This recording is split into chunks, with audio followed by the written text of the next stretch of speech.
Welcome. My name is Lisa Keltz from Westfield Bank. I'm a board member of the Northern Medina County Chamber Alliance, and welcome to Buzz on Business. Today we're going to interview several businesses from the Northern Medina County Chamber area, and we'll be right back.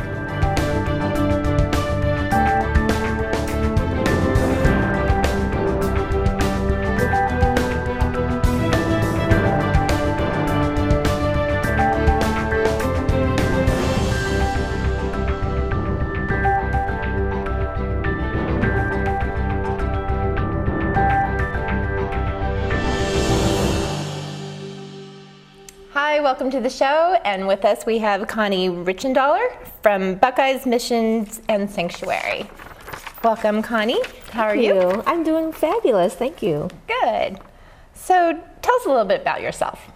Well, I'm a pharmacist by trade, and I happen to love dogs and got involved in rescue about 20 years ago, and started my own rescue last year and opened up my own place in Brunswick. Oh, that's wonderful. So tell us a little bit about your business. Well, like I said, it's actually inspired by rescue. So I didn't one day wake up and decide to just open up a pet service, boarding daycare service. It was inspired by rescue. What happened is in rescue, usually you're limited by funds and also by the number of fosters that you have available so you can pool the dogs. So what I had in mind was I thought, well, you know what? I could just go out there and purchase a piece of land and turn it into a sanctuary for dogs. Wonderful. And, to fund it and everything, I could just, create a pet service for boarding, training, grooming, daycare, whatever encompasses pet services, and use that fund, the revenues from the services to fund the rescue and to maintain the sanctuary so that the puppies will always have a place to live until they find their own forever home. That's wonderful. So you rescue from local shelters? Yes, we'll rescue mostly from shelters. Actually, I want to say 99% of the time from shelters. High kills, also dogs that are, in danger of, health issues and stuff like that. So we pull them and we take them in and we nurture them and get them ready for adoption. That's wonderful. So what sets your business apart from other pet services? Well, what sets us apart is I'm very picky with the staff that we have.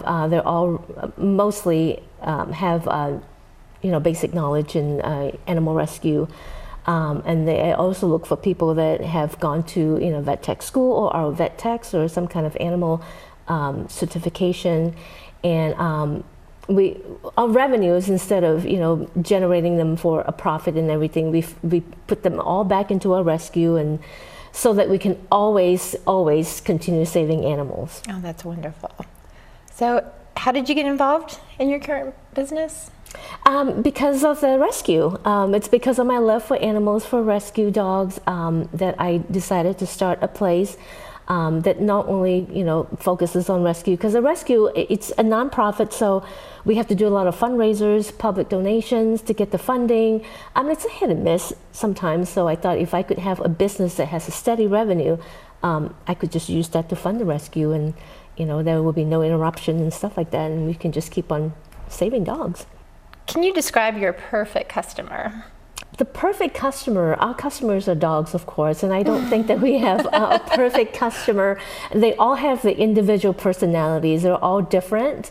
Some dogs are more playful than others, and some are not. They all just have their own special needs, and we just cater to them. Each different dog, we have their own little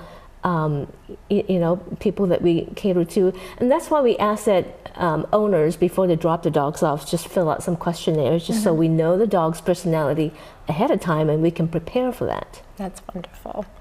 So what are your goals for the business? What are your long-term goals? Oh, my long-term goals is to get really, really big as far as rescue, because right now we're limited on funds as what we can do for the dogs.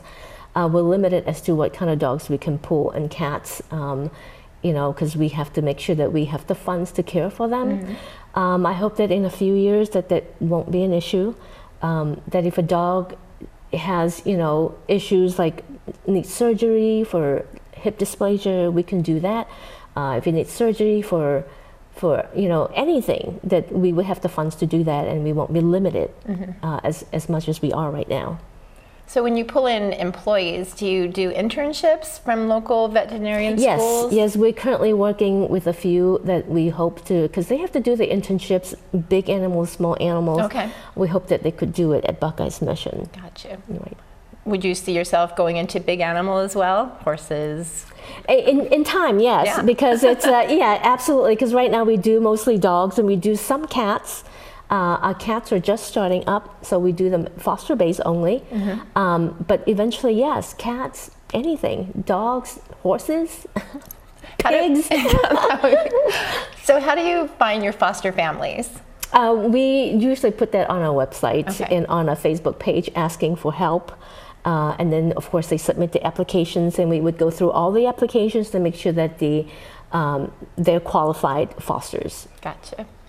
So does it typically, when someone fosters an animal, do they end up adopting them? It's not unusual. Actually, we have a few foster fails, and which is a good thing because it speaks volume. It says that the foster bonded with the animal and decided that can't part with it, and that's a good thing. I myself have foster failed 2 times. Oh, have you? Yes. How many pets do you have currently yourself? Currently, I only have the 2. Okay. Buckeye passed away 2 years ago. Oh. Yeah, and then my other girl, 16 years old, she passed away 6 months after Buckeye did. So right now I only have, and then after Buckeye passed away, I did my first foster, and kept him. And I did another foster and kept him too. But now I've been so busy, with the sanctuary, getting that up and running, with the pet services business, getting that up and running. So I have not fostered, but once everything's settled down to a more routine, I would like to get back into fostering. Wonderful. So, is there anything else you'd like to tell us about your business? Yes, what I would like to say is that our business is a little different because it was inspired by rescue. It is not something that I woke up one day and say, hey, I really want to start a kennel business. So it's really inspired by my rescue. And it's important because the revenues, the support from the public is very important. We use the revenues to fund our rescue so that we can always continuously help our pull dogs and help rescues in need. And also it ensures that the sanctuaries always has it's maintained, and the dogs will always have a place to stay until they find their forever homes. That's wonderful. Well, Connie, thank you so much for being here. Very nice to meet you. Thank you so much. And we'll be back with our next guest.